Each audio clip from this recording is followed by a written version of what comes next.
Today, I am sad, like plain old sad.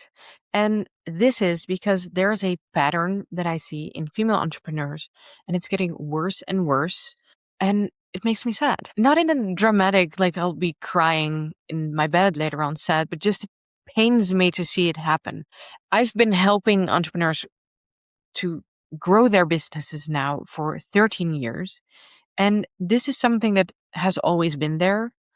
And it's getting worse and worse. And I fear that in the coming few years, this is actually what will be killing a lot of businesses. To give you a bit of context about why this came up, why I am sad and what I see happening, is I am currently, for my business, I am a coach for female entrepreneurs with little children. And I am currently running a 5-day challenge. This challenge is for the women. There are 60 women who are enrolled in the challenge. And this is to help them really get to know themselves so they can align their goals and their actions with who they are, making it easier for them to actually achieve those goals. So we're looking at their personal values. We're looking at their identity, like their past identity and who they need to be to actually achieve the goals. We're looking at energy stuff like their natural cycles. We're looking at things like coping mechanisms where they're working against themselves. These are important things to know about yourself so you can move forward with what you want to move forward with. We are on day 3 of the challenge. 60 women. One woman has done day 1, not day 2 and day 3, just day 1. The other 59 have not even logged in to the portal. And of course, you could now say, oh, boo, that makes her sad because she's the entrepreneur and she's not getting any sales now. True, that's also a reason why I'm sad, but it's not the reason that I'm sad because I know how valuable this work is and how much these women need it.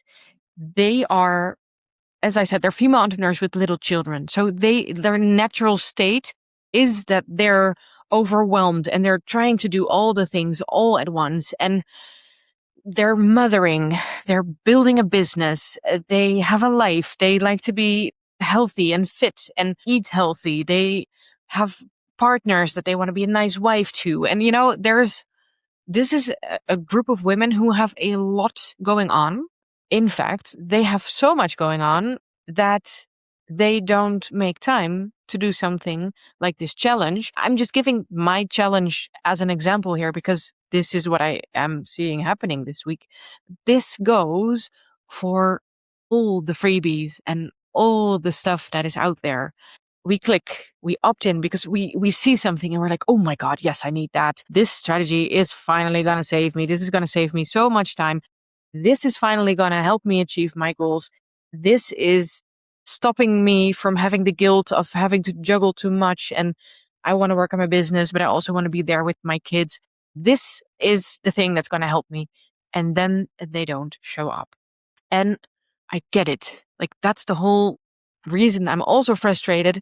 I have 2 girls, they're 6 and 3. I live in a castle that I'm renovating. I have my business. My husband has his business. I want to get in shape and eat healthy. I know what it's like to live that life and be completely overwhelmed and overasked and overtouched all the time. Like the touching needs to stop. It's too much. And so we opt in on something that's going to save us, except then we don't show up for us to actually implement it and let it save us. So the circle that we're going in here is that we keep relying on external strategies to save us. And the reason why I think that this is so relevant right now is that in the coming years, AI is here. AI is going to take over the world. Be nice to your robots because one day you're going to rely on them. It's everywhere. We are relying on these external strategies to save us. Soon, AI is going to take over like 90% of your business. You can automate everything, agent out everything. Like, I don't even know the words for it. So new is it? So you could probably ask your AI to I want to build a business, build me a business model. Is this feasible? Test if it's feasible, build it. and boom, you have a business. There you go. Brilliant. The thing here is that the more we keep relying on external strategies to save us, the further we drift from who we are and what we need in life in general. And that's such a shame because real growth, personal, internal growth, is one of the most important things you can do in your life. Because if you're not growing, you're dying. That's nature, that's business, that's human as well. So the more you rely on all those external strategies and just let them tell you what to do, the more you stop listening to yourself and looking inward to see what's important for you and what works best for you. And all these external things like productivity hacks and systems, project management tools, everything is going to be taken away from you in the coming years. And if you don't start looking inwards, you're going to be drifting. And I think that real growth, so the real personal look to yourself, how can you improve? How do you not even improve? How do you even function? How do you work? What's your baseline level of needs that you have? What is the baseline level of energy throughout the day, throughout the month, throughout the year? It's easy stuff like that. If you don't stop and look at yourself and you let yourself be drifted by all these external things, where are you? Like, where are you? And we're now acting as if this type of growth is something that's optional, as if it's something that comes as an afterthought to everything else. Like you're doing all the strategies and you're going and your business, and then there's the whole mothering part, and there's so much advice out there. Like even your robot could tell you what to do because it's easy and they know you, and then they're your kids, and like, oh, you're yelling. How do I make my kids stop yelling? Stop. It's all external. Look inwards. Try to look at yourself and see what's going on there. That's how you're going to grow. That's how you're becoming a better entrepreneur. That's how you're becoming a better mother, not by just keeping relying on these external things. So, what I always like to compare this with are marathon runners, because what I see happening is that an entrepreneur, a female entrepreneur, is the marathon runner. She doesn't know how to run a marathon. Like she's never done it before, and this is all new. And there's a lot. If you want to start running marathons, there's a lot you could learn and do. But instead, she buys new running shoes, and she then goes, "Oh, cool! I have new running shoes. Now I'm gonna win this marathon." And then she runs 1 mile, and she's like, "Oh, this is harder than I thought. I guess I need new shoes." But if you keep buying new shoes, you could buy new shoes, but you're not actually looking at yourself. You're not training. You're not doing the food. You're not mentally preparing for a marathon. You could buy all the shoes in the world, but you're not going to win that marathon if you, as the runner, keep being untrained. You need to look inward. You need to train yourself, grow yourself if you want to make those miles. And there's this quote.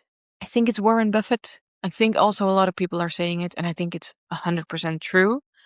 The best investment you can make is the investment in yourself. Look at yourself. Imagine that 5 years from now, like all the jobs are gone and all the entrepreneurs online are just telling each other the same thing because we're all leaning on our AIs to do it for us, and they just keep regurgitating what they've already read online. So we're all saying the same things to each other. It's like Groundhog Day. Look inwards. What makes you happy? What is your zone of genius? Where do you work the best, and what makes your heart sing at the end of the day? And then work on that and optimize that. And that's not something that's optional. It's something that we're gonna have to be looking at for the coming years. Well, at least, like, even if there weren't any AI robots taking over the world, you should be doing this because it makes your life better. But now there's this external pressure as well. It's like the world's going so fast, and if you're not careful, it's getting away from you. If you don't get centered on who you are, what you need, what you can do, what lights you up. And there's one thing that I'm gonna be saying to you to close off this video.